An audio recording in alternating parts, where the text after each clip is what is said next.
ISKCON নিষিদ্ধ হতে পারে সন্ত্রাস দমন আইনে, তবে বিশ্বের বিভিন্ন দেশে ইসকনের সংগঠন থাকায় এর বিরুদ্ধে সুনির্দিষ্ট সন্ত্রাসী কর্মকাণ্ডের অভিযোগ থাকতে হবে বলে মত আইনবিদদের। বিস্তারিত শাকির আরজু রিপোর্টে।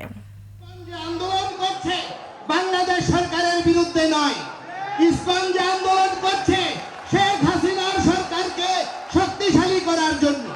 ইসকন বা international society for Krishna consciousness সংঘের কর্মকাণ্ড নিয়ে দেশে সমালোচনার সৃষ্টি হয়েছে। হিন্দুত্ববাদী এই সংগঠনটির কার্যক্রম উগ্রবাদী আখ্যা দিয়ে এটিকে নিষিদ্ধের দাবিও উঠেছে। বিষয়টি আদালত পর্যন্ত গড়ালে আদালত নিষিদ্ধের বিষয়টি সরকারের বলে জানান। উগ্রবাদিতার অভিযোগ থাকায় ইসকনকে পৃথিবীর বিভিন্ন দেশে নিষিদ্ধ করা হয়েছে। মালয়েশিয়া, ইন্দোনেশিয়া, সৌদি আরব, সাবেক সোভিয়েত ইউনিয়ন, বর্তমান রাশিয়া ইসকনকে নিষিদ্ধ করা হয়েছে। এছাড়া সিঙ্গাপুরেও এটি কোনো কার্যক্রম চালাতে দেয়া হয় না।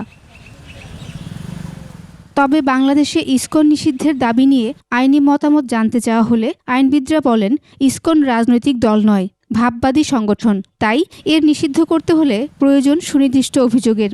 সেটাকে সন্ত্রাসী সংগঠন আপনাকে আগে এস্টাবলিশ করতে হবে যে তাদের কর্মকাণ্ডগুলো সন্ত্রাসী, যেহেতু এটা পৃথিবীব্যাপী বিভিন্ন দেশে তাদের কর্মকাণ্ড আছে কোথাও, কারণ এখানে একটা যদি প্রেসিডেন্স দাঁড়ায় তাহলে পৃথিবীর অন্যান্য দেশে একই সংগঠনগুলোর তাদের কর্মকাণ্ডের হচ্ছে এটা প্রভাব বিস্তার করবে। ফলে এটা সুস্পষ্ট আসলে আইনি বিধান বাংলাদেশের এই মুহূর্তে এই পরিপ্রেক্ষিতে কোনো কিছু আছে বলে আমার অন্তত জানা নেই। বাংলাদেশে ইসকন সাম্প্রদায়িক সহিংসতা উস্কে দেওয়ার কার্যক্রম চালাচ্ছে, ফলে অন্যান্য সন্ত্রাসী সংগঠনের নিষিদ্ধের মতো একেও নিষিদ্ধ করা যেতে পারে বলে মত এই আইনজ্ঞের। একমাত্র ওয়ালটন এসি দিচ্ছে 1 বছরের রিপ্লেসমেন্ট গ্যারান্টি।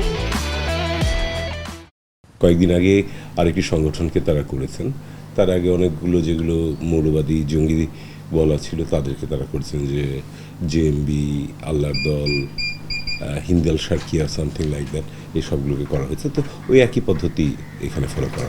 এছাড়াও আরও কয়েকটি ঘটনার কথা উল্লেখ করে 2009 সালে সন্ত্রাসবিরোধী আইনের 18 নম্বর ধারা অনুযায়ী ইসকনকে নিষিদ্ধ করা যেতে পারে বলে জানান আইনজ্ঞরা। তারা যে কাজটি করছেন বা এই পার্টিকুলার সংগঠনের যে বিষয়টি, তাদের উদ্দেশ্যই হচ্ছে সাধারণ মানুষের মনে মানে সন্ত্রাস করা বা তাদের কর্মকাণ্ড সব কিছু হচ্ছে উস্কানিমূলক এবং সন্ত্রাস সেই হিসেবে। আমেরিকায় যে সংগঠনটির নিবন্ধন, সেটাতে নিবন্ধন বাতিলের ফলে কোনো রকমের আলাপ তোলার সুযোগ নেই। ফলে তাদের কর্মকাণ্ড যদি আপনি এখানে কোনোভাবে নিষিদ্ধ করতে চান তাহলে নিষিদ্ধ করার ক্ষেত্রে সন্ত্রাস দমন আইনে একটি ব্যবস্থা আছে। গত 25 নভেম্বর চিন্ময় কৃষ্ণ দাস ব্রহ্মচারী গ্রেফতার হন। সে সময় চিন্ময় অনুসারীদের সহিংসতায় চট্টগ্রামে একজন আইনজীবী নিহত হন। এর প্রেক্ষিতে ইসকন নিষিদ্ধের দাবি ওঠে।